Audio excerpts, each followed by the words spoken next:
نحمدہ و نصلی علی رسولہ الکریم۔ محترم بھائیو، بزرگوں، دوستوں، دنیا میں ہر آدمی کچھ نہ کچھ کرنا چاہتا ہے اور کر رہا ہے اور کرتے رہے گا، اور جو کچھ کر رہا ہے اس کے پیچھے کوئی مقصد ہے، جس کو حاصل کرنے کے لیے، جس کو پانے کے لیے محنت کر رہا ہے۔ مقصد نہ ہو تو محنت ہوگی نہیں، اگر ہوگی تو ضائع ہوگی، رائے گاہ ہو جائے گی۔ مقصد جو اہم ہوتا ہے اس کو حاصل کرنے کے لیے محنت ہوتی ہے، تو مقصد جتنا اہم ہوگا محنت بھی اتنی زیادہ اہم ہوگی۔ مقصد کے اندر جتنی اہمیت پیدا ہوگی محنت کی بھی وہی اہمیت پیدا ہوگی۔ اسی لیے علماء فرماتے ہیں کہ فرض کی محنت فرض ہے اور واجب کی محنت وہ واجب ہے۔ تو محنت جتنی مقصد جتنا اہم ہوتا ہے محنت بھی اتنی زیادہ اہم ہوتی ہے۔ مجھے اس وقت ایک بات کہنی ہے، اللہ تعالیٰ نے ہم سب کو ایک بڑے اہم کام کے اندر لگایا ہے۔ مقصد کیا ہے؟ یوں ہی ہاتھ پیر مار رہے ہیں، یوں ہی محنتیں کر رہے ہیں، یوں ہی قربانیاں دے رہے ہیں، آخر مقصد کیا ہے؟ اللہ ہمیں سمجھنے کی توفیق نصیب فرما دیں۔ دنیا کے جو ذہین ترین انسان ہیں، ڈاکٹر ہیں، لائر ہیں، وکیل ہیں، پڑھے لکھے ہیں، پروفیسر ہیں، وزیر ہیں، پتہ نہیں کیا کیا ہیں، وہ سب اپنی جگہ پر ہیں، لیکن شاید ہی کسی کو اس بات کا موقع ملا ہو کہ تھوڑی دیر ٹہل کر کے یہ سوچے کہ میری زندگی کا مقصد کیا ہے۔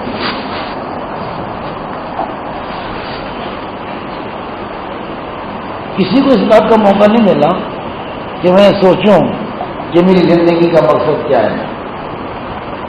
اگر کبھی کچھ سوچنا بھی ہوا، زمانے کے ماحول کے اعتبار سے ایک چیز بنی کہ مجھے بڑا پیسے والا بننا ہے، یا یہ مقصد بنا کہ مجھے کوٹھی والا بننا ہے، یا یہ مقصد بنا کہ مجھے کرسی والا بننا ہے، یا یہ مقصد بنا کہ مجھے یہ بننا ہے، وہ بننا ہے۔ وہ جو کچھ نیت متعین ہوئی اس کا دائرہ کار محدود ہے اس دنیا کی حد تک۔ اس سے آگے کا کچھ پتہ نہیں۔ اور جن چیزوں کو ہم نے مقصود بنایا وہ کامیابی کی ضمانت ہو ایسا نہیں ہے۔ جی ہمارے جذبات کی ساری ترجمانی اس سے اگلوں نے کی ہے، اور اللہ تعالیٰ نے اپنے کلام مجید کے اندر عبرت کے طور پر ان سارے واقعات کو بیان فرمایا ہے۔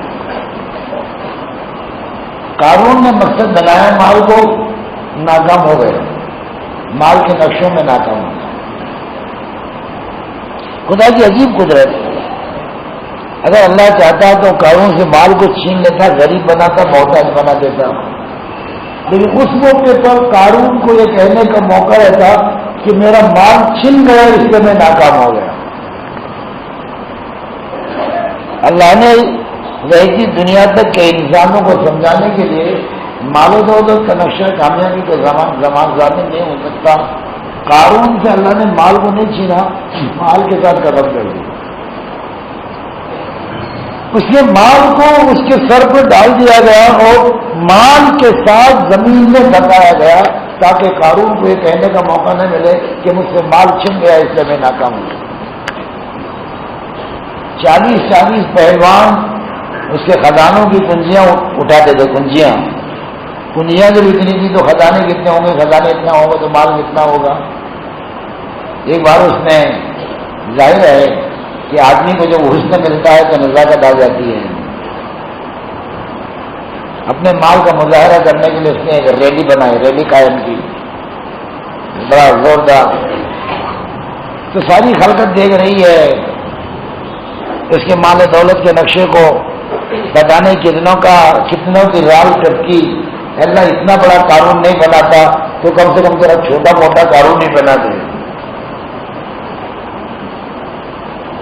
اللہ نے اس مال کے نقشے میں رکھ کر اس کو ناکام کر دی۔ وہ مال ہماری کامیابی کی ضمانت نہیں ہے۔ اللہ تعالیٰ چاہتا تو فرعون کی حکومت چھین سکتا تھا، کسی دوسرے کو مسلط کر کے اس سے حکومت چھین کر کے اس کو تباہ و برباد کر سکتا تھا، لیکن اس وقت فرعون کو کہنے کا یہ موقع تھا کہ میرے ہاتھ سے حکومت چھن گئی، اس لیے میں ناکام ہو گیا۔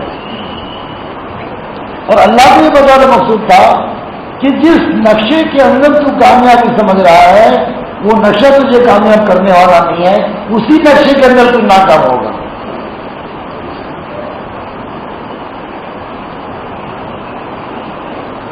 موسیٰ علیہ السلام نے جب دعوت دی انکار کر گیا، پھر وہ وقت آیا کہ موسیٰ علیہ السلام کو اپنے قوم لے کر کے ملک کو چھوڑنا پڑا، پیچھے سے یہ بھی پیچھا کر رہا ہے۔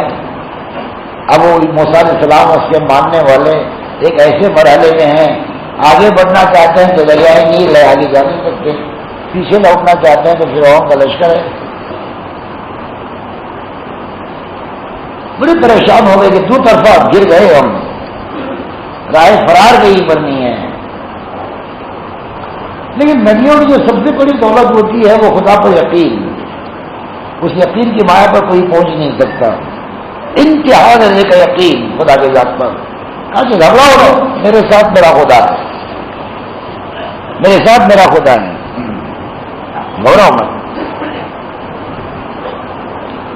پھر اللہ تعالیٰ نے کہا کہ اپنے ہاتھوں کو ڈال دو دریا میں ڈال دیا گیا۔ اب وہی پانی جو ڈبونے کا سبب اور ذریعہ ہے وہ کھل کر کے راستہ دے رہا ہے۔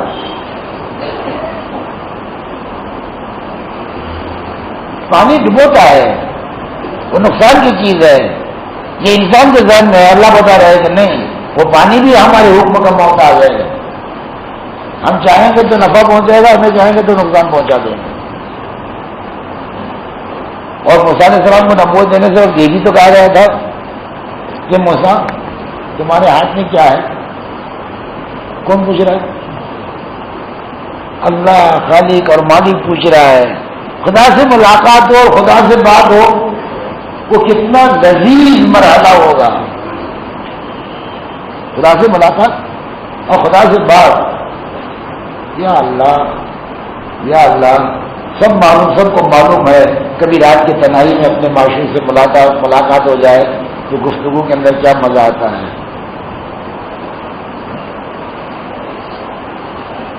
اللہ نے پوچھا تمہارے ہاتھ میں کیا ہے؟ سیدھا کہنا چاہیے کہ ڈنڈا ہے، عصا ہے، معاملہ ختم۔ جتنا سوال اتنا جواب، جتنا سوال اتنا جواب۔ لیکن چونکہ اللہ سے گفتگو ہو رہی ہے، مزہ آ رہا ہے، تو تھوڑا موٹا جواب نہیں دیا، لمبا جواب دیا۔ اے اللہ یہ ڈنڈا ہے، اس کا نام عصا ہے، اور اس سے میں اپنے وہ پتے وغیرہ جھاڑنے کا کام لیتا ہوں۔ اس کا نام بتایا، اس کا کام بتایا، عصے کا نام بھی بتایا، عصے کا کام بھی بتایا۔ اللہ نے کہا اچھی بات ہے، ذرا ایسا کرو تم اپنے ڈنڈے کو نیچے ڈال دو، اپنے ڈنڈے کو نیچے ڈال دو۔ اب نیچے ڈال دیا تو وہ عصا بن گیا۔ اب موسیٰ علیہ السلام بھاگے۔ اللہ نے کہا کہ نہ بھاگو مت، گھبراؤ مت، دوبارہ اس کو پکڑ لو، وہ پھر ڈنڈا بن جائے گا۔ اب اس کو انہوں نے کہا تھا یہ ڈنڈا ہے، نام بتایا، اس کی ملکیت بتائی، کیا یہ میرا ہے، عصا میرا ہے، نام بتایا، ملکیت بتائی اور اس کا کام بتایا، اس سے میں فلاں کام لے لیتا ہوں۔ اب جو بولتا بنا، اللہ کہہ رہا ہے تمہارا ہے نا، اٹھا دو، اور کیا کیا کام میں لے کر کے دکھا دو، وہ اللہ کی قدرت ہے۔ بہرحال عصا ڈال دیا، موسیٰ علیہ السلام نے دریا میں راستہ بن گیا۔ قوم ذرا الٹ دی، ناز بردار قوم، 12 قبیلے تھے، 12 قبیلے۔ ایسا نہیں ہوگا، ہر قبیلے کے لیے الگ راستہ، اسپیشل راستہ ہونا چاہیے، مخصوص mention for the different class, ہر قبیلے کے لیے الگ راستہ ہونا چاہیے، الگ۔ علماء نے لکھا ہے کہ موسیٰ علیہ السلام نے دعا کی تو 12 قبیلوں کے لیے کتنے راستے بن گئے؟ 12 راستے بن گئے۔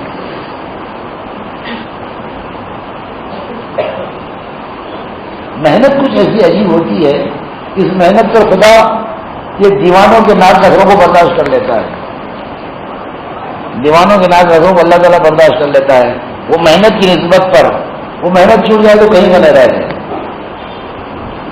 12 راستے بنے، قوم نے کہا ہمیں کیا پتا کہ قبیلہ جا رہا ہے کہ نہیں جا رہا ہے، ایسا کر دے کہ دیواروں کی یہ درمیان کی جو دیواریں آ رہے ہیں اس کو ٹرانسپرنٹ بنا دے، شفاف، جس میں سے ہم ایک دوسرے کو دیکھ سکیں۔ آئینہ ہوتا ہے نا، آئینہ ٹرانسپرنٹ ہوتا ہے، آئینہ میں سے دوسری چیز باہر کی چیز دیکھ سکتے ہیں۔ اللہ نے وہ بھی بنا دیا، نے وہ بھی بنا دیا۔ اور فرعون کنارے پر کھڑا ہوا ہے، دل میں دھچکا تو پیدا ہو گیا، وہ موسیٰ تھے، اللہ ان کے ساتھ تھا، وہ نکل گئے، میں نکل نہیں سکتا، لیکن اپنا غرور، میں نے خدائی کا دعویٰ کیا ہے، لوگ کہیں گے وہ تو دیوانے قسم کے لوگ، وہ نکل گئے اور تو بادشاہ ہو کر کے خدا ہو کر کے نہیں نکل سکتا۔ تو دل میں غرور آ گیا، دل میں کچھ وہ کھٹک پیدا ہونے کے باوجود خواہی نہ خواہی اپنے لشکر کے سمے دریا میں کود پڑا۔ اللہ نے اسی دریا کو جو الگ ہونے کا جب حکم دیا تھا، اب بند ہونے کا حکم دیا، پھر دریا مل گیا، تو سارا فرعون اپنے لشکر کے ساتھ تباہ و برباد ہو گیا۔ حکومت چھین لیتا، فرعون کو کہنے کا موقع تھا میری حکومت چھین گئی، اس میں ناکام ہو گیا، لیکن اللہ نے حکومت کو نہیں کیا، لاؤ لشکر کے ساتھ اللہ تعالیٰ نے اس کے ناکام بنا کے دکھا دیا۔ تو یہ دوستو، دنیا جس چیزوں پہ کامیاب سمجھتی ہے وہ کامیابی کی چیزیں نہیں ہیں۔ فرعون حکومت کے نقشے میں ناکام ہو گیا، حامان وزارت کے نقشے میں ناکام ہو گیا، قارون مال و دولت کے نقشے میں ناکام ہو گیا، قوم سبا باغات کے نقشے میں ناکام ہو گئی، قوم عاد و ثمود صنعت و حرفت کے نقشوں میں ناکام ہو گئی۔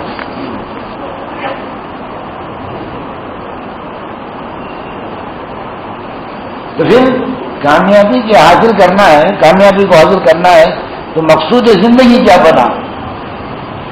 مقصود زندگی کیا بنا؟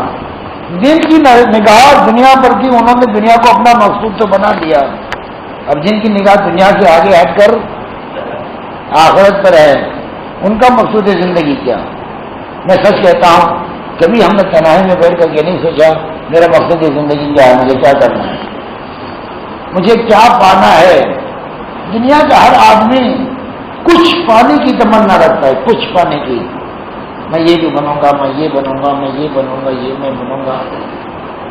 ہر ایک دل کے اندر اللہ نے اس بات کو رکھا ہے کچھ، کسی کے دل میں کچھ مال ہے، کسی کے دل میں کچھ کا مطلب حکومت ہے، کسی کے دل میں کچھ کا مطلب ڈگری ہے، کسی کے دل میں کچھ کا مطلب کرسی ہے۔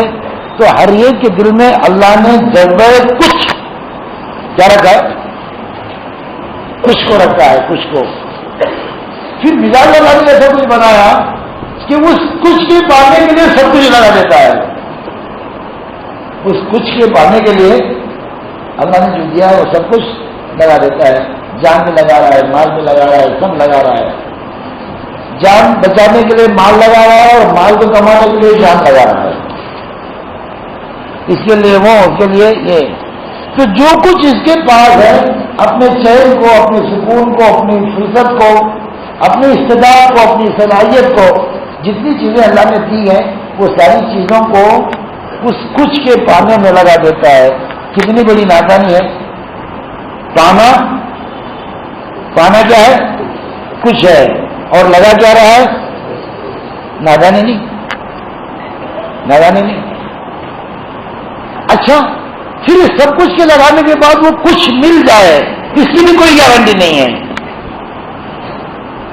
سب کچھ لگانے کے بعد وہ کچھ مل جائے اس کی بھی کچھ گارنٹی نہیں ہے، لیکن پھر بھی لگا رہا ہے۔ سرکار جہاں وسلم نے رہنمائی فرمائی اس امت کی، کیا رہنمائی فرمائی؟ کسی چیز کو مقصود بنا لو، اگر وہ چیز تمہیں مل جائے تو کچھ نہ مل جائے بلکہ سب کچھ مل جائے. اگر وہ چیز تمہیں مل جائے صرف کچھ نہیں بلکہ کیا سب کچھ مل جائے. کچھ ایسی چیز کو پالو جس میں سب کچھ مل جائے. قرآن مجید کے اندر اللہ تعالیٰ نے چند باتوں کو بڑی فرمایا. یہ تو فرمایا اللہ اکبر. سب سے بڑا کون ہے؟ اللہ. اکبر کی معنی کیا؟ بڑا. اکبر کی معنی کیا؟ اللہ بڑا ہے. علماء مطمئن نہیں ہوتے. علماء صرف بڑا ہے کر کے مطمئن نہیں ہوتے. اکبر کا کچھ مطلب اور ہی ہوتا ہے، اس سے آگے کا مطلب ہے. پھر اس کو کچھ فرمائش کے لیے، اس کی کچھ توضیح کے لیے کہتے ہیں اللہ بہت بڑا ہے. کیا ہے؟ اللہ بہت بڑا ہے. اتنا کہنے کے بعد بھی تسلی نہیں ہوتی کہ ہم نے اکبر کا حق ادا کر دیا، اکبر کے معنی کا حق ہم نے ادا کر دیا. پھر بھی تسلی نہیں ہوتی. کہتے ہیں کہ وہ سب سے بڑا ہے، اس سے کوئی بڑا نہیں. لا الہ الا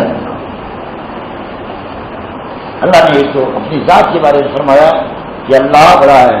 اللہ نے اپنی ذات کے بارے میں فرمایا کہ میری ذات بڑی ہے. اللہ اکبر. پھر فرمایا میں بڑا ہوں، میرا ذکر بھی بڑا ہے.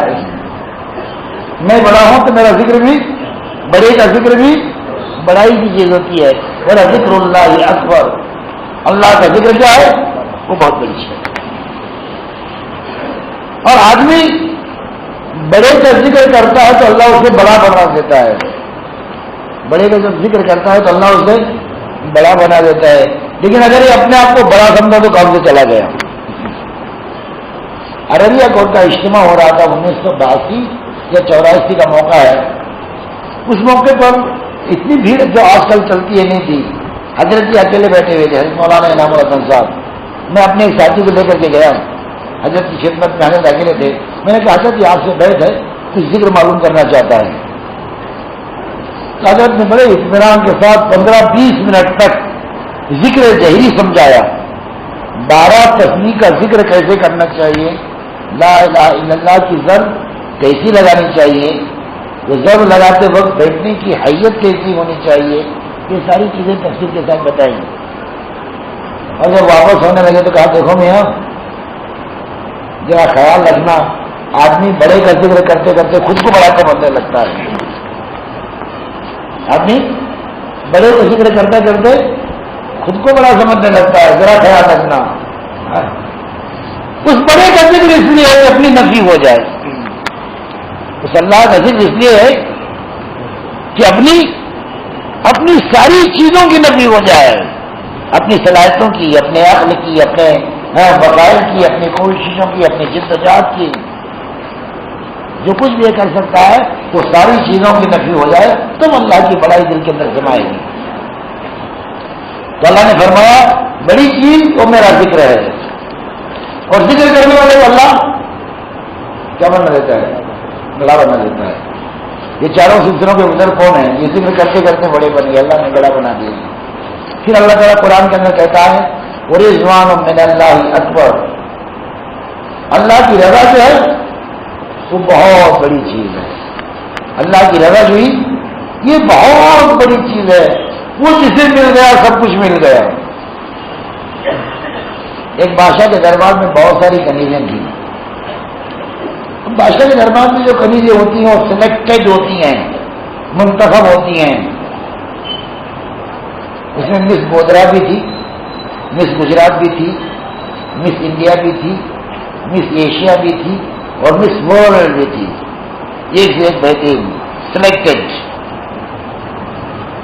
انہی کنیزوں میں ایک کالی کلوٹی نکلی چپٹی بھی تھی. انہی کنیزوں میں ایک کالی کلوٹی ہے اور نکلی چپٹی بھی ہے.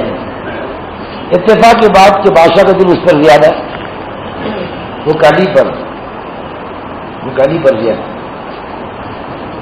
وہ جو گوری تھا نا، گوری وہ بہت جلدی تھی اس کالی پر. بادشاہ کا دماغ اس کے اوپر اٹکا ہوا ہے، ہماری طرف توجہ نہیں دیتا. اور بادشاہ بھی کتنا عقل مند ہے، اس کی عقل کو کیا ہو گیا ہے. ہم اتنے خوبصورت ہیں ہمیں چھوڑ کر کے اس کے پیچھے پڑ گیا، ہمیں چھوڑ کے اس کے پیچھے پڑ گیا. بات ویسے عورتوں کو اپنے حسن پر ناز ہوتا ہے.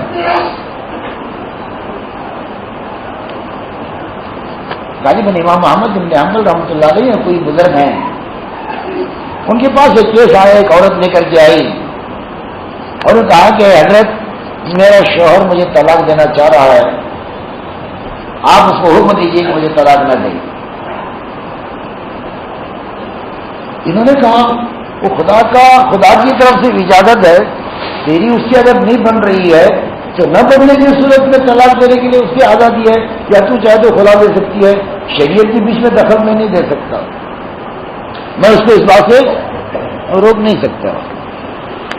تو اس وقت تو کہنے لگی حضرت مفتی صاحب اگر میں اپنے چہرے کا نقاب ہٹا دوں نا تو پھر آپ فتویٰ دینے پر مجبور ہو جائیں گے کس عورت کو طلاق مت دو، اس لیے کہ اللہ تعالیٰ نے مجھے ایسے حسن سے نوازا ہے. وہ بدل فرماتے ہیں اس عورت کے اس جملے میں خدا کی توحید مجھے سمجھائی.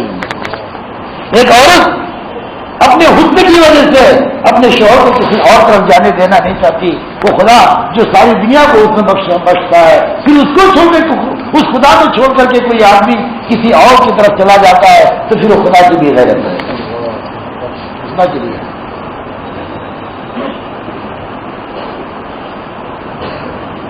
تو میں یار وہ بری بولی جلنے لگی تو ایک موقع سے بادشاہ نے کہا کہ اچھی بات ہے آج سمجھائیں گے کیا ہے. اس نے ایک موقع پر اعلان کر دیا کہ میں نے آج اپنے خزانوں کے دروازوں کو کھول دیا ہے، جاؤ جس کو جو چاہے لے لو، جس کو جو چاہے وہ لے لو. ان لوگوں نے ان خریدوں نے سمجھا گولڈن چانس، سنہری موقع. پھر شاید زندگی وہ موقع ہے کہ بادشاہ اپنے خزانوں کے دروازوں کو کھولے یا نہ کھولے، اور خزانوں کے دروازوں کے کھلنے سے پہلے دل کا کھلنا بھی ضروری ہے. دل نہیں کھلے گا تو دروازے کیسے کھلیں گے؟ آپ یہاں چندہ کرنے والے آتے ہی، چندہ مانگنے والے آتے ہی نہیں آتے، کیا اعلان کرتے ہیں؟ پھر دل کھول کے چندہ دو. کیا کہتے ہیں؟ دل کھول کے چندہ دو. چندہ دل میں ہوتا ہے کہ جیب میں ہوتا ہے؟ ارے کہاں ہوتا ہے؟ تو کیا اعلان ہونا چاہیے؟ جیب کھول کے چلتا تھا، یہ اعلان ہونا چاہیے. لیکن وہ جانتے ہیں جب تک دل نہیں کھلتا تب تک جیب بھی نہیں کھلتا ہے. بہت ہوشیار ہے، اسے کہتے ہیں دل کھول کے چل رہا. پتہ نہیں بادشاہ سلامت کا دل کھلے نہ کھلے بھاگے، اور جو جس کے دل میں جو کچھ تھا نا، کسی کے دل میں کچھ ہے مال و دولت وہ جا کے لے آئی، کسی کے دل میں کچھ زیورات وہ لے کے آئی، کسی کے دل میں کچھ کیا سونا چاندی وہ اٹھا کے لے آئی، کسی کے دل میں کچھ کپڑے رکھتے ہیں وہ کپڑے لباس لے کر کے آئی. جس کے دل میں جو کچھ بسا تھا وہ کچھ لے کر کے آئی، جو کچھ بسا تھا وہ کچھ لے کر کے آئی. ابھی کالی ہے جہاں کی وہاں بہری ہے، نہ زیادہ ہی نہ لے کر کے آئی. ہم آپ کو مذاق اڑا رہے ہیں. دیکھو دنیا میں ایسا ہوتا ہے، کمانے کا ایک سیزن ہوتا ہے، وہ سیزن کے موقع پر اس کمانے کے سیزن کے موقع پر کوئی اجتماع آ جاتا ہے. اب وہ اجتماع کی تشکیل کی وجہ سے تشکیل ہو جاتی ہے، پھر لوگ اپنے اس کمائی کے نقشے کو چھوڑ کر خدا کے راستے میں چلے جاتے ہیں. دنیا اس وقت وہی کہتی ہے جو گولیاں دے رہی ہیں. دیکھو ان کی عقل میں کمانے کا زمانہ ہے، کمانا چھوڑ کر کے چلیں گے. ان کی عقل کو کیا کریں گے؟ ہوتا ہے ایسا دنیا میں. تو سب لے کے آئی، کچھ لے کر کے آئی. بادشاہ نے اس قاضی سے پوچھا تجھے کچھ نہیں چاہیے؟ کہا کہ مجھے بھی چاہیے. پھر کیوں نہیں لیتی؟ اس نے پیار سے آہستہ سے اپنا ہاتھ بادشاہ کے کندھے پر رکھ دیا. کیا مطلب؟ مجھے کون چاہیے؟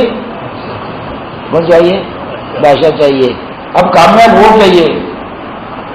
وہ جو لے کر کے آئی تھی کچھ لے کر کے آئی تھی، کچھ لے کر کے آئی تھی. اور جب یہ بادشاہ کو چاہ رہی ہے، بادشاہ اگر مل گیا تو سارے خزانے اس کے ساری بادشاہ جس کی جو چاہے وہ سب اس کا، اس نے ایک ایسی چیز کو سلیکٹ کیا، منتخب کیا، اس ایک کے ملنے پر سب کچھ مل گیا، اس ایک کے ملنے پر سب کچھ مل گیا۔ اسی طرح سے عزیز دوستو، ورضوان من اللہ اکبر، جسے خدا کی رضا مل گئی، جسے خدا کی رضا مل گئی، اسے سب کچھ مل گیا۔ اللہ اکبر۔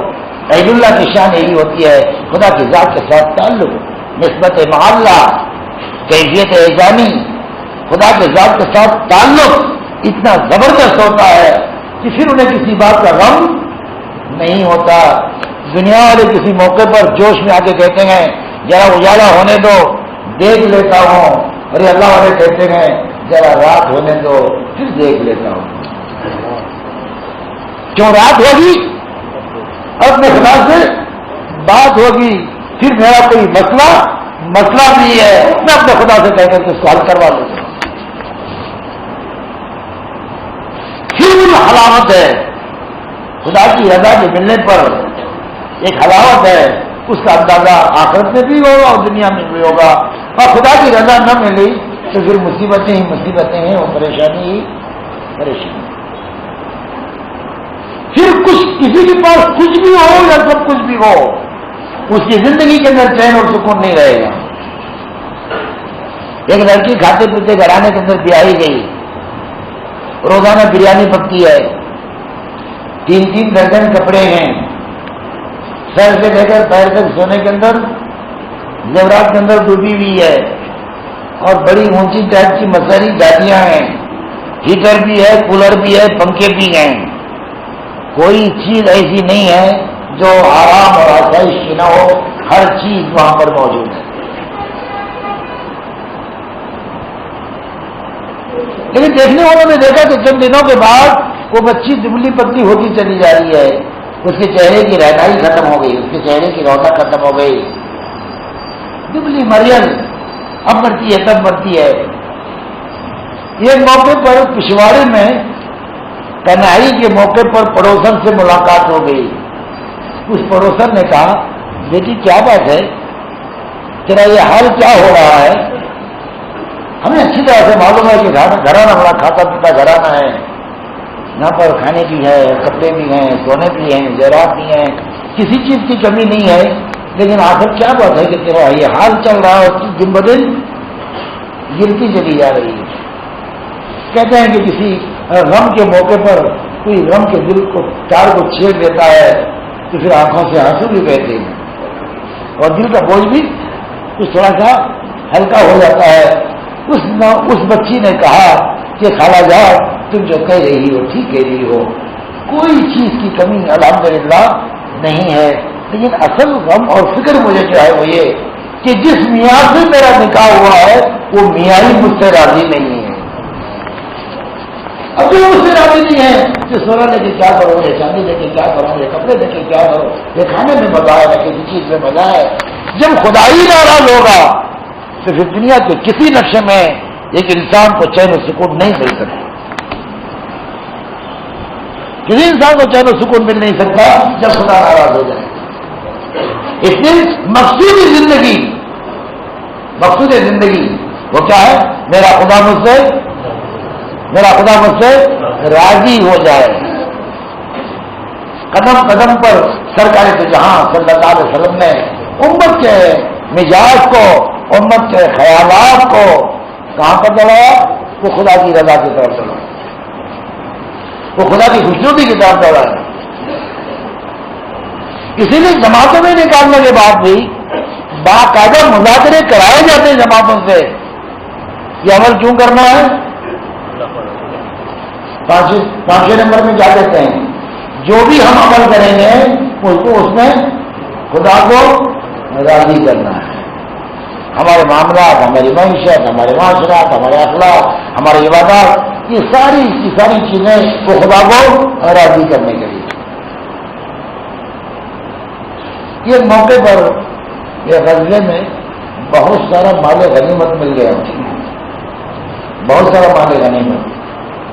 اللہ کے نبی نے یہ سوچ کر کہ مہاجر اپنا سب کچھ چھوڑ کر کے آ گئے ہیں، تو انہوں نے وہ ساری مال غنیمت کو انصار میں تقسیم کرنے کے بجائے سب کا سب مہاجرین میں تقسیم کر دیا، سب کا سب مہاجرین میں تقسیم کر دیا۔ جوانی بھی ہوتی ہے نا تو اس کے اندر ذرا دیوانی ہوتی ہے، جوش ہوتا ہے، ہوش نہیں ہوتا۔ جوانی میں جوش تو ہوتا، ہوش نہیں ہوتا۔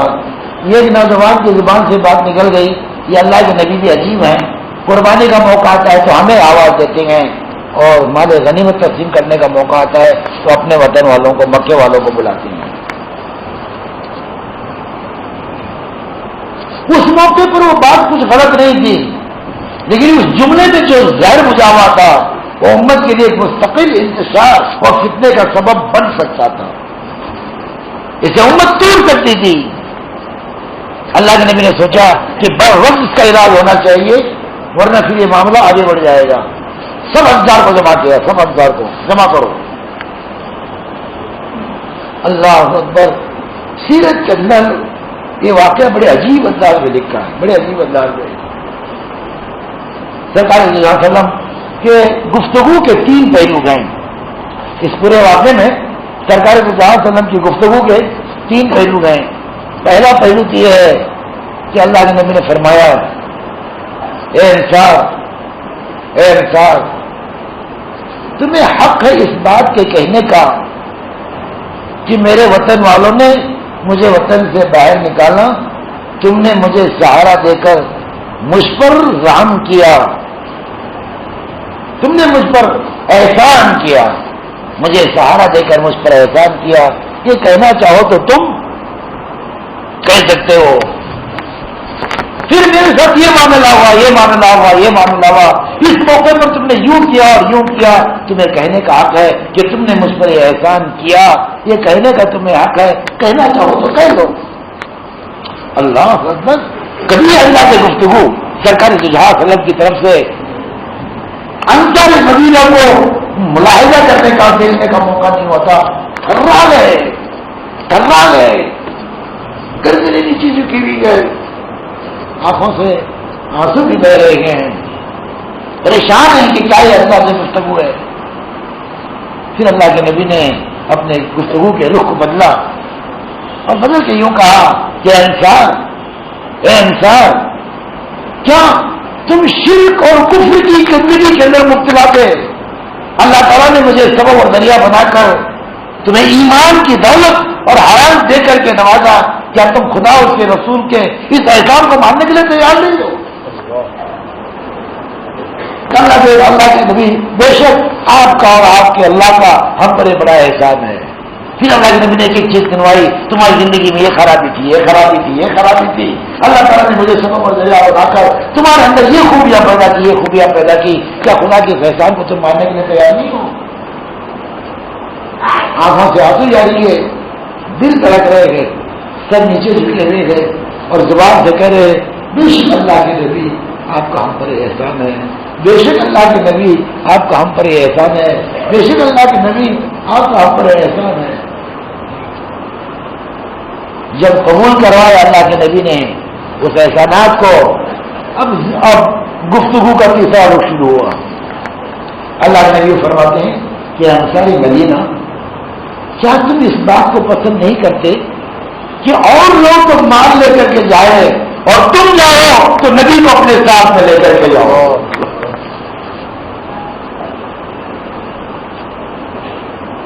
اللہ اکبر۔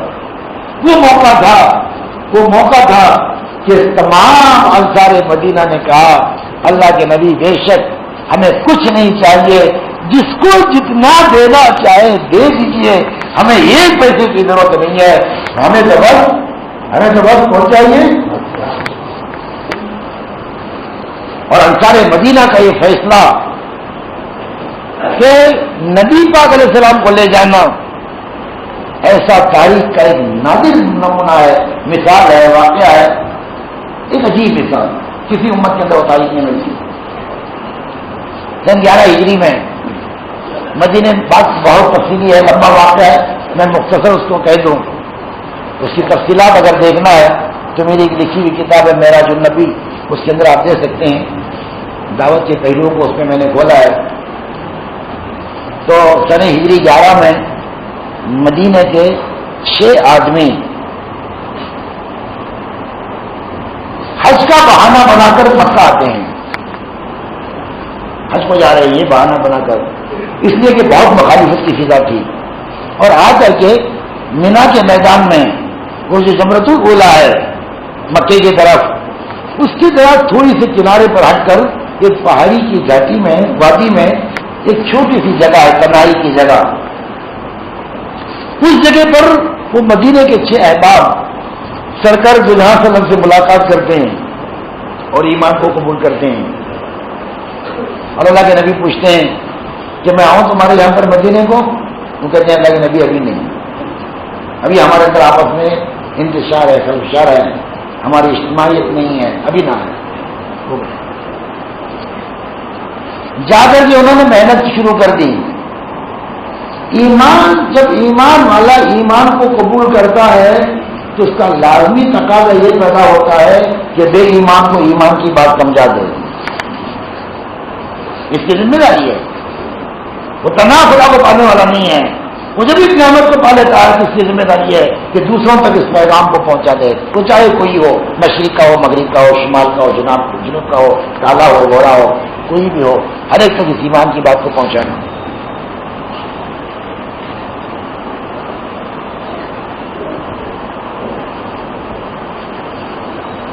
خاندان چشتیہ کے بزرگ خواجہ عبد الواحد بن زید رحمۃ اللہ علیہ اپنے مریدین کی جماعت کے ساتھ پانی کا سفر کر رہے تھے۔ اس زمانے میں بادبان چلتے تھے، بادبان یعنی ہواؤں پر کشتیاں چلتی تھی، وہ اسٹیمر کی وہ نہیں تھی، ہوا پر وہ پردے ہوتے تھے، وہ پردوں کو اس طرح سے باندھتے تھے کہ ہوائیں اس کو ڈھکیل کر کے لے جاتی تھی۔ بادبان کی طرح سے سفر کر رہے تھے، اتفاق سے طوفان آ گیا اور ان کی کشتی اصل منزل کے ہٹ کر کسی اجنبی جگہ پر پہنچی، کسی اجنبی جگہ پر پہنچی۔ وہاں پر جب وہ اتر پڑے تو انہوں نے دیکھا کہ ایک آدمی ہے ایک مورتی کے سامنے کر رہا ہے اللہ اکبر اللہ اکبر، یہ ایمان والے، یہ غیر کی پوجا کر رہا ہے ایک اللہ کو چھوڑ کر، نہیں، کمزور پہلو ہے، شاٹ لگانا چاہیے۔ وہ بیٹسمین ہی کیا کہ کمزور گیند آ جائے تو اس پر چھکا نہ لگائے، اسے بیٹسمین کہیں گے؟ اسے بیٹسمین نہیں کہتے، وہ کھیلنے کے قابل نہیں ہے۔ دیکھا کہ یہ کمزور چل رہا ہے، اب لگاؤ چھکا، اور کیسا چھکا لگا؟ بہت آسانی کے ساتھ، بہت آسانی کے ساتھ۔ پوچھا بابا تو کیا کر رہا ہے؟ کر رہا میں اس کی پوجا کر رہا ہوں، یہ میرا بھگوان ہے، میں اس کی پوجا کر رہا ہوں۔ اچھا ایک بات بتا دے پیارے، تو نے اسے بنایا کہ اس نے تجھے بنایا؟ تو نے اسے بنایا کہ اس نے تجھے بنایا؟ کس نے بنایا تھا؟ اس نے کہا اس نے بھی مجھے نہیں بنایا، میں اس ٹھوک ٹھوک کو اس کے کام میں، ٹھوک ٹھوک کو اس کے انداز میں، پتہ نہیں کیا کیا کر کر کے پہلے اس کو بنایا، تو میں نے اسے بنایا ہے۔ تو انہوں نے ایک موٹی بات کہی، بنانے والے کا حق یہ ہوتا ہے کہ بننے والا اس کی عبادت کرے، بنانے والے کی ذمہ داری نہیں ہے کہ بنی ہوئی چیز کی عبادت کرے، یہ خالق کا حق ہے کہ مخلوق اس کی عبادت کرے۔ خالق کی شان نہیں ہے کہ اپنی مخلوق کی عبادت کرے، ہونا تو یہ چاہیے تھا کہ وہ جسے تو نے بنایا ہے وہ تیری عبادت کرتا، تو دیوانہ کہاں ان کی عبادت کر رہا ہے؟ لگا دیا چھکا۔ بات سمجھ میں آ گئی، بات سمجھ میں آ گئی۔ اچھا یہ تو ضرورت نہیں ہے، تمہارا خدا کون؟ کہ زمین آسمان ہو سب کچھ بنانے والا خالق مالک، خدا کی قدرت، خدا کی صفات بیان کی ہے۔ اس نے کہا یہ میرے سامنے میں اس کو خدا کہہ رہا تھا، جس خدا کی تم بات کہہ رہے ہو اس خدا کو تم نے دیکھا ہے؟ جواب کوشچن، بڑی سمجھداری کے کوشچن، بڑی سمجھداری کے سوالات۔ میں حیران رہ جاتا ہوں کہ وہ دور دراز کے علاقے میں رہنے والا ایک بت پرست کہاں اس کے اندر اتنی ذہانت آ گئی تھی؟ وہ پوچھ رہا جس خدا کو تم بات کہہ رہے ہو کیا اس خدا کو تم نے دیکھا ہے؟ کہا کہ ہم نے نہیں دیکھا۔ پھر تم نے اس خدا کو کیسے پہچانا؟ جس خدا کی بات تم کہہ رہے ہو اس خدا کو تم نے دیکھا نہیں تو پھر تم نے اس خدا کو کیسے پہچانا؟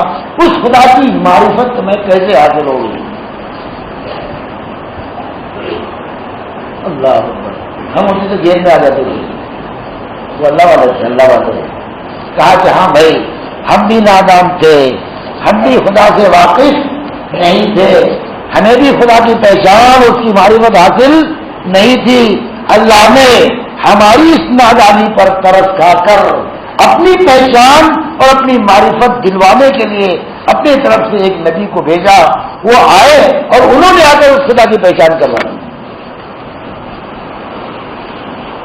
بہت تفصیلات اس کے اندر نہیں جانا ہے مجھے.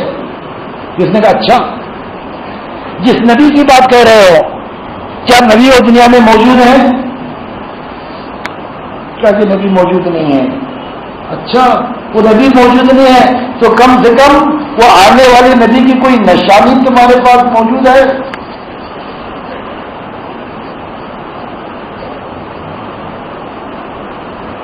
اللہ اکبر.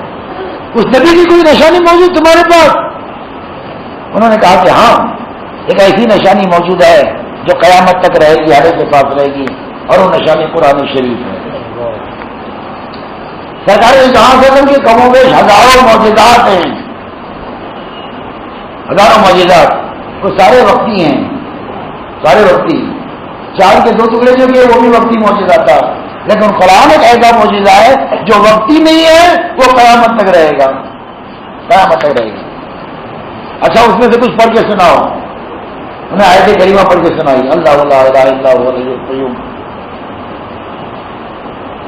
تو اس نے کہا میرا دل گواہی دیتا ہے کہ میں اس کو قبول کر لوں. اس نے ایمان قبول کر لیا. پھر نکلے چلنے کے لیے. کہا کہ تم مجھے چھوڑ کے کہاں جاتے ہو؟ اپنے ساتھ رکھو، کچھ خدا کی عبادت کرنا مجھے سکھا دو. انہوں نے کہا کہ ٹھیک ہے، اپنے ساتھ میں لے کر کے چلے. اس کی کرنے کی کوشش کرتے، سمجھاتے ہیں زندگی وغیرہ کو. رات ہوئی، سونے کی تیاری چلی. رات ہوئی، سونے کی تیاری چلی.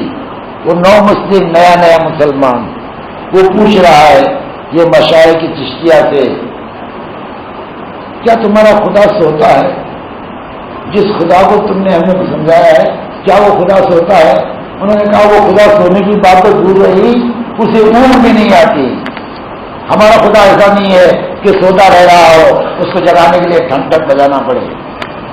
ہمارا خدا ایسا نہیں ہے، اونگ بھی نہیں آتی اسے. کہنے لگا تف ہے تمہاری زندگی پر، تمہارا آقا تو جانتا رہے اور تم غلام ہو کر کے سوتے رہو. اللہ اکبر. نہیں اللہ.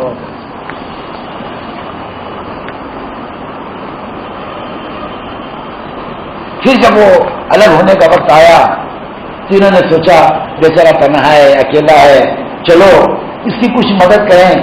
آپس میں انہوں نے کچھ پیسے جمع کیے اور جمع کر کے اس کو دینے چاہے. میں تو اپنی ضرورت کے لیے. کہنے لگا تمہارا حال عجیب ہے، کہتے کچھ ہو کرتے کچھ ہو. لگا تمہارا عجیب حال ہے، کہتے کچھ ہو کرتے کچھ ہو. کہتے یہ ہیں کہ اللہ پالتا ہے اور پھر یہ رہے ہو کہ پالنے کی شکل مجھے دے رہے ہو. اللہ عجیب معاملہ. جس زمانے میں خدا کو پہچانتا نہیں تھا، کسی اور کی پوجا کرتا تھا، اس وقت بھی اللہ نے مجھے بھوکا نہیں رکھا. اب جب کہ میں اس خدا کو مان رہا ہوں تو کیا خدا مجھے بھوکا رکھے گا؟ یہی مان کیا ہے، یہی مان کیا ہے. تو بہرحال جب موقع ملتا ہے تو ایمان کی بات زندگی میں آتی ہے تو دوسروں تک پہنچانا پڑتا ہے. وہ 6 لوگوں نے ایمان قبول کیا. رات کی تنہائی، مکہ کی گھاٹی، مینا کا میدان، حضور صلی اللہ علیہ وسلم سے تنہائی میں ملاقات اور ایمان قبول کیا. اس عزم کے ساتھ چلے کہ ہم جائیں گے دوسروں کو سکھائیں گے. 1 سال تک محنت کی، اندر کا اندر انفرادی ملاقاتیں. کیا ہے انفرادی ملاقاتیں، ذہن سازی کی ملاقاتیں، سب دعوت کے کام ہیں، سب دعوت کے کام. حالات مخدوش تھے، 1 سال کی محنت پر یہ 6 نے مل کر صرف 7 آدمیوں کو ایمان کے لیے تیار کیا. صرف 7 آدمیوں کو پورے 1 سال کی محنت پر. پہلے والے 6 میں سے کا انتقال ہو گیا, پہلے والے 5, یہ نئے 7, 12 آدمی دوسرے سال سن ہجری 12 میں وہی حج کا بہانہ بنا کر مکہ چلے, وہی مینا کا میدان, وہی رات کی تنہائی کا عالم, اور سرکار نظام صنعت سے ملاقات ہوئی اور ان 12 میں ایمان کو قبول کر دیا. اب چلے وہاں سے, اب محنت کا رخ آگے بڑھ رہا ہے, محنت کا رخ آگے بڑھ رہا ہے. بڑھتے بڑھتے وہ دوسرے سال میں یہ 12 نے مل کر اتنی محنت کی کہ پورے 75 آدمی اور کو تیار کیا. کتنے آدمیوں کو؟ 75 آدمیوں کو. یہ پہلا موقع تھا کہ اس میں 2 عورتیں بھی تھیں, اس میں 2 عورتیں بھی تھیں. یہ پورا قافلہ چلا سن ہجری 13 میں حج کے بہانے سے مکہ, وہی مینا کا میدان, وہی رات کے تنہائی کا عالم, اور اسی جگہ پر سرکار جہاں وسلم سے ملاقات. حضرت عباس رضی اللہ تعالیٰ عنہ حضور صلی اللہ علیہ وسلم کے چچا ابھی تک ایمان قبول نہیں کیا ہے, لیکن بھتیجے کی محبت میں ساتھ ہیں, وہ رہبر گئے, وہ ملاقات کرتے ہیں اس جگہ پر, اور ملاقات کرنے کے بعد وہ کہتے ہیں اللہ کے نبی آپ ہمارے یہاں پر تشریف لائیے, اب ہماری طاقت بنی ہے, اب ہمارے یہاں پر تشریف لائیے. اللہ کے نبی نے کہا اچھا اگر میں آؤں تو کیا تم میری اور میرے ساتھ میں آنے والوں کی جان و مال کی حفاظت ایسے کرو گے جیسے اپنی اور اپنے اہل و عیال کے جان و مال کی حفاظت کرتے ہو. جان کی قربانی کا معاملہ شرط کیا کی قربانی کا جان کی. وہ مدینے والے تو مدینہ والے بڑے سوچنے والے, بڑے سمجھنے والے, کہا جان کا مطالبہ ہے. اللہ کے نبی ذرا انتظار کیجئے, ہم آپس میں مشورہ کرتے ہیں. پھر آپس میں مشورہ کرتے ہیں. ہمارے یہاں پر اجتماع چاہیے. کیا چاہیے؟ اجتماع چاہیے. 100 جماعتیں دو گے؟ ہاں بولے وہ 100 جماعتیں. میں سوچا, میں سمجھا, کبھی ہم نے نہیں کہا جائے ٹھہرو مشورہ کرتے ہیں. مشورہ کیا اور آپس میں طے ہوا کہ جان کا مطالبہ دے دیں گے, لیکن پہلے پوچھو تو صحیح کہ جان کے دینے کے بعد ہمیں ملے گا کیا. جان کے دینے پر ہمیں ملے گا کیا؟ کہا لگے نبی ہم جان دینے کے لیے تیار ہیں, آپ حفاظت کریں گے ایک بار, ہم اپنی جان کی پرواہ نہیں کریں گے, لیکن ایک بات بتائیے کہ اس پر ہمیں ملے گا کیا, اس میں ہمیں ملے گا کیا؟ سرکار کے جہاں نے فرمایا یہ قربانی اگر تم دو گے تو تمہارے لیے جنت. کیا ہے تمہارے لیے جنت. جنت ایک بچوں کے سامنے سمجھانے کا اور خوش کرنے کو کھلونا نہیں ہے. جنت کا مطلب ایک کھلونا نہیں ہے کہ ایمان والوں کو خوش کرایا جا رہا ہے, بلکہ جنت وہ محل ہے جہاں پر خدا کی رضا ملتی ہے. اس محل میں خدا کی رضا ملتی ہے. اللہ جس سے راضی ہوتا ہے وہ جنت میں رکھتا ہے, اور اللہ جس سے راضی ناراض ہوتا ہے اسے جہنم میں رکھ سکتا ہے. تو جنت کا ملنا وہ خدا کی رضا کی ملنے کی علامت ہے. موقع نہیں تفصیل میں جانے کا کہ اللہ اپنی نعمتوں کو گنوائے گا اور سب سے آخر میں اپنی رضا کی دینے کا اعلان کرے گا. صحابہ خوش ہو گئے, لیکن آپس میں مشورہ کیا یہ موقع ہے, جو لے جائے وہ لے لو, جو کرنا ہے وہ کر لو. کہا اللہ کے نبی اگر جنت اللہ کی طرف سے مل رہی ہے ہم جان کا سودا کرنے کے لیے تیار ہیں, لیکن ایک بات اور اللہ کے نبی نے کہا جنت تو تمہیں مل گئی, اور کیا کس موقع پر جو سودا مدینے والوں نے کیا ہے اس طرح کا سودا کسی قوم نے اپنے نبی کے ساتھ نہیں کیا. لاجواب سودا. اللہ کے نبی اور کیا کہ اللہ کے نبی جنت تو اس قربانی پر ملے گی, لیکن ہم چاہتے ہیں کہ آپ جب ایک بار ہمارے پاس آئیں گے تو پھر ہمیں چھوڑ کر کے نہیں جائیں گے, یہ وعدہ کیجیے. وہ کمایا. اس موقع میں اللہ کے نبی نے فرمایا ہمیں وعدہ کرتا ہو کہ ایک بار میں آؤں گا پھر تمہیں چھوڑ کر کے نہیں جاؤں گا, میرا جینا اور میرا مرنا تمہارے ساتھ میں ہوگا. اللہ کے نبی کو ہمیشہ کے واسطے وہ مدینے والے اپنے یہاں پر لے گئے, اور ہماری ہزاروں ارمانیں ہوں, ہماری ہزاروں تمنائیں ہوں, چاہے ہم جتنے قربانی دے دیں, لیکن اس مدینے والے کو اپنے پاس لا نہیں سکتے.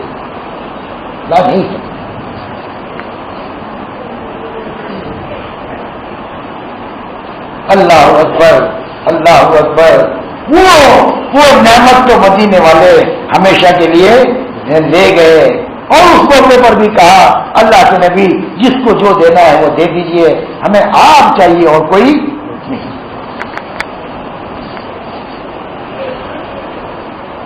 کیوں بھائی, آپ بھی چاہتے ہیں کہ نبی مل جائیں؟ ارے بولو نا بھائی, چاہتے ہیں؟ اب تو معاملہ ختم ہو, کہاں سے ملیں گے, کہاں سے ملیں گے؟ نبی کی ذات مستور ہو گئی, یعنی چھپ گئی. نبی کی ذات مستور ہو گئی, لیکن بات کا ظہور قیامت تک رہے گا. ذات مستور ہو گئی ہے, لیکن بات کا ظہور وہ قیامت تک رہے گا, وہ کبھی اس کا اختتام نہیں ہوگا.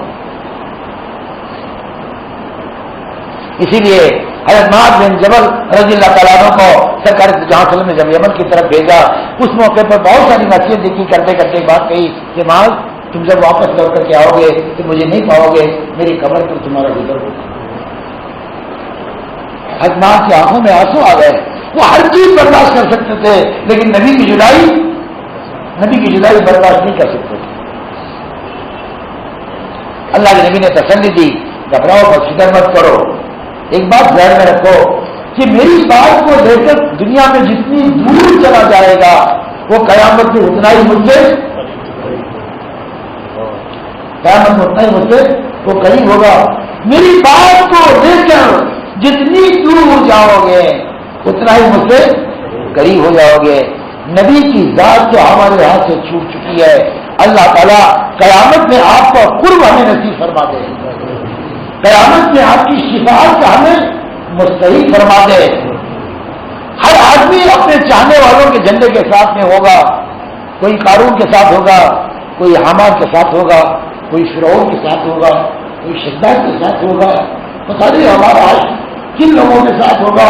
وہ خوش نصیب انسان ہوں گے جنہوں نے خدا کے دین کی محنت کے لیے اور خدا کی بات کو لے کر اپنی جان و مال سے قربانیاں دیتے ہوئے خدا کے راستے میں چلے ہوں گے.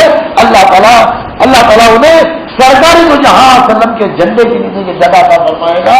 وہ ایک علامت ہوگی, اس جھنڈے کا نام لیوائے حمد ہوگا. اس لیوائے حمد سے کی جگہ ملے گی. اللہ تعالیٰ ہمیں اس دولت سے محروم نہ فرمائے, ہمیں اس دولت سے محروم نہ فرمائے. بات بہت لمبی ہو جائے گی, میں بھی بہت تھکا ہوا ہوں. اسی پر میں اپنی بات کو ختم کرنا چاہتا ہوں. اس میں ہمیں سے کون ہے؟ ایک موقع ہمارے پاس ہے نبی کی وہ بات کو لے کر دور دور تک پہنچنے کا. نبی کی وہ بات سب سے پہلے اپنی ذات میں اتارنا ہے اور ساتھ ہی ساتھ دوسروں تک اس کو پہنچانا ہے. پہنچانے میں لگ کر اپنے کو نہیں بھولنا, اپنے میں لگ کر پہنچانا نہیں بھولنا. ہماری ذمہ داری دو طرح کی ہے. ہم نے جو کلمہ پڑھا ہے اس میں دو طرح کی ذمہ داریاں ہیں. لا الہ الا اللہ محمد رسول اللہ. لا الہ الا اللہ کا مطلب کیا؟ اللہ کے سوا کوئی معبود نہیں ہے. جب وہی ہمارا معبود ہے تو ہم اسی کی عبادت کریں گے, کسی کی عبادت نہیں کریں گے.